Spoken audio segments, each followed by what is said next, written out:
Compañeros, otra vez aquí en la computadora. Sí, lo siento.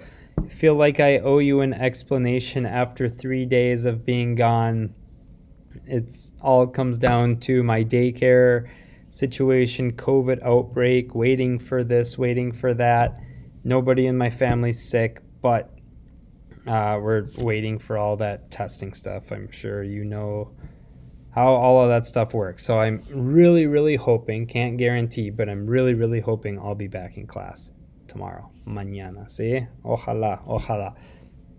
Clase, to be honest, running out of stuff that I can, have you work on sub days. So today we were really supposed to be into stem changing verbs yesterday, beginning, the actual unit 1.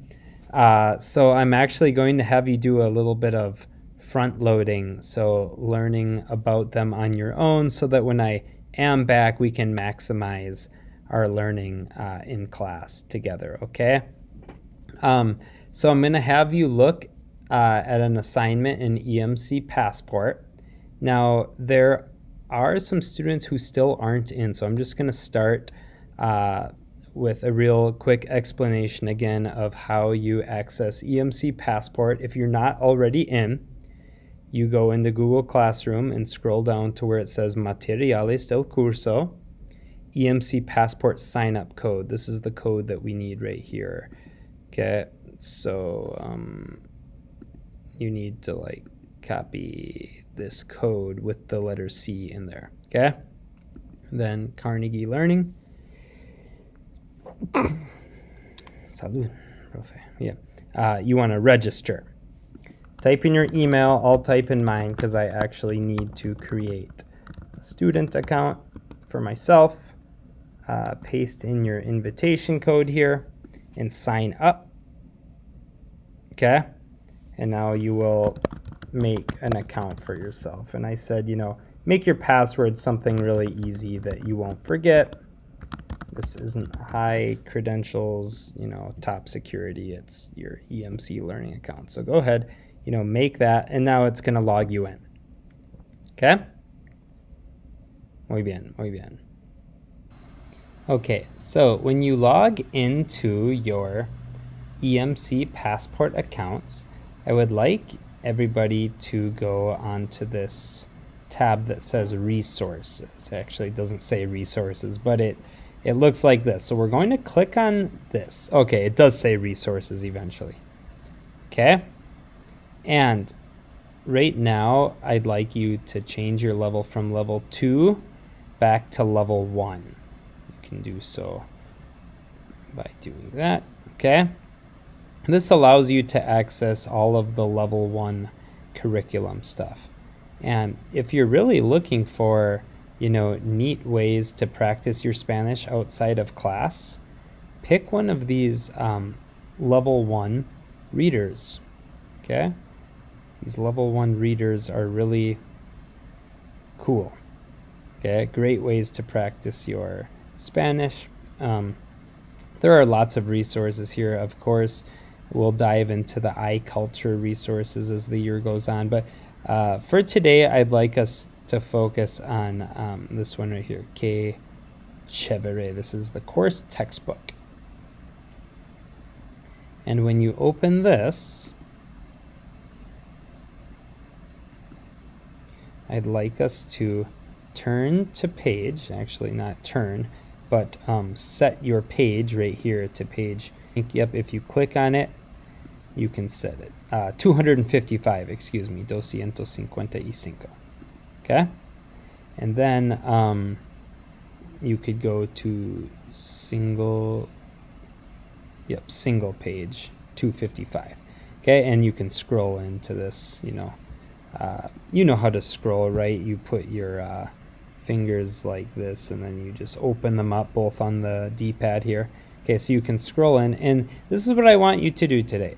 I want you to read about stem changing verbs E to IE.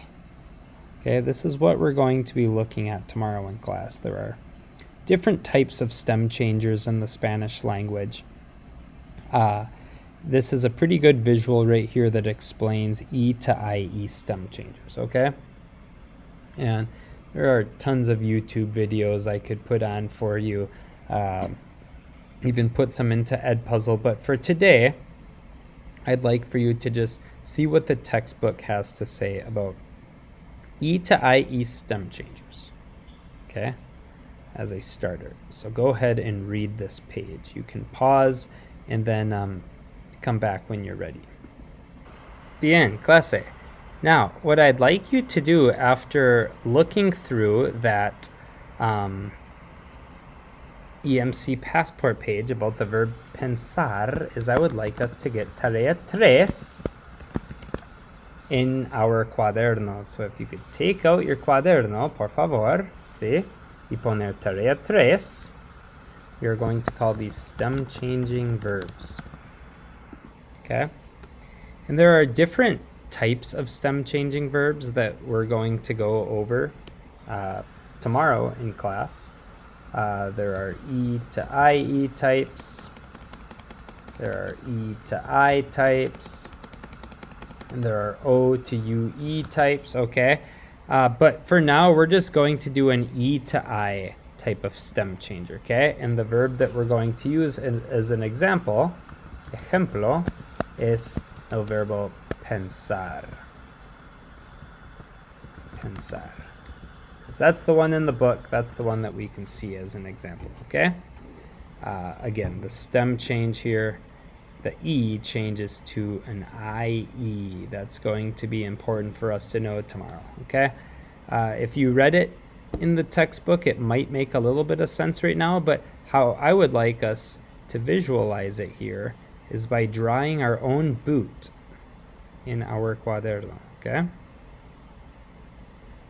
And essentially, this boot is going to help us understand that our conjugations, okay, inside the boot, the yo form,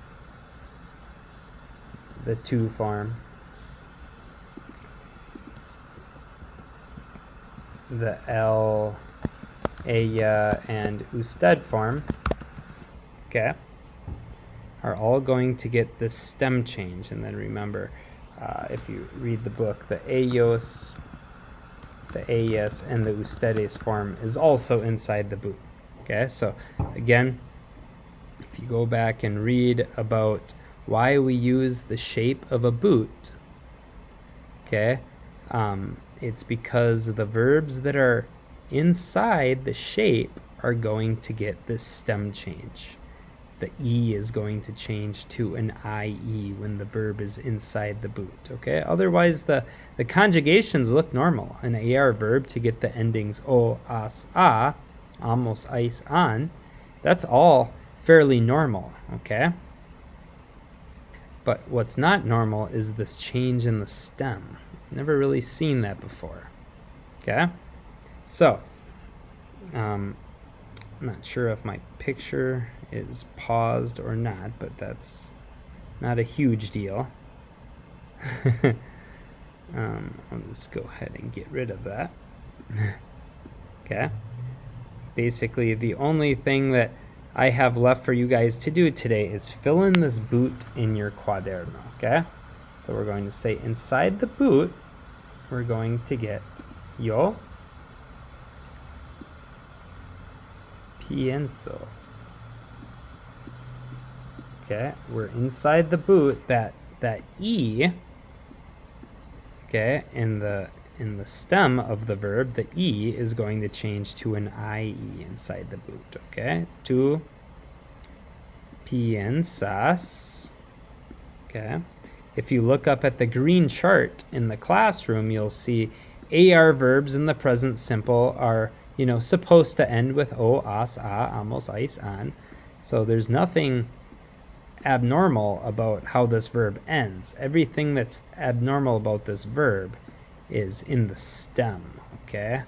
So we're inside the boot, as the EMC page explains. So we're going to change our stem to IE. And then the ellos, ellas, ustedes form is also inside the boot. That's why we use the shape of a boot, so that, you know, the ellos, ellas, and ustedes form we can visualize that stem change. But two subjects that are not inside the boot are nosotros and vosotros. Try to make this look a little bit better here. Nosotros and vosotros did not make it inside the boot. These forms are outside the boot. So what we're going to do here is conjugate the verb with no stem change. We don't change the E to an IE, okay? That's the whole point, again, of having this shape of a boot, because it allows us to see, when we're conjugating the verb, what subjects should stay, what subjects stay inside the boot and get the stem change, the E changes to an IE, and then the subjects that are not inside the boot are going to remain the same. They're not going to get that stem change. They just maintain their E as the stem vowel. Okay? So this is what I'd like you to get started for Tarea 3 today in your cuadernos. Again, you can find this on page 255 of your course textbook, online edition. Okay, if you want to read more about it, it's going to tell you that there are tons of verbs in Spanish that get the stem change, including cerrar, empezar, encender, preferir, querer, sentir, and many, many more. Okay, but we're going to start today with pensar. Okay, and this is where we'll pick up tomorrow. The rest of this week, we're going to be toying around with stem changing verbs. Okay, we're going to do some artwork in class, a pretty fun project. Okay, and if everything goes well, maybe we'll have a little quiz on Friday, a real informal quiz about stem changing verbs on Friday. If everything goes well, like if I'm able to come back tomorrow and things like that, okay? Don't lose any sleep over that, okay? For now, go ahead and look at page 255 and get Tarea 3 started in your cuaderno. Muchas gracias, compañeros. Hasta mañana.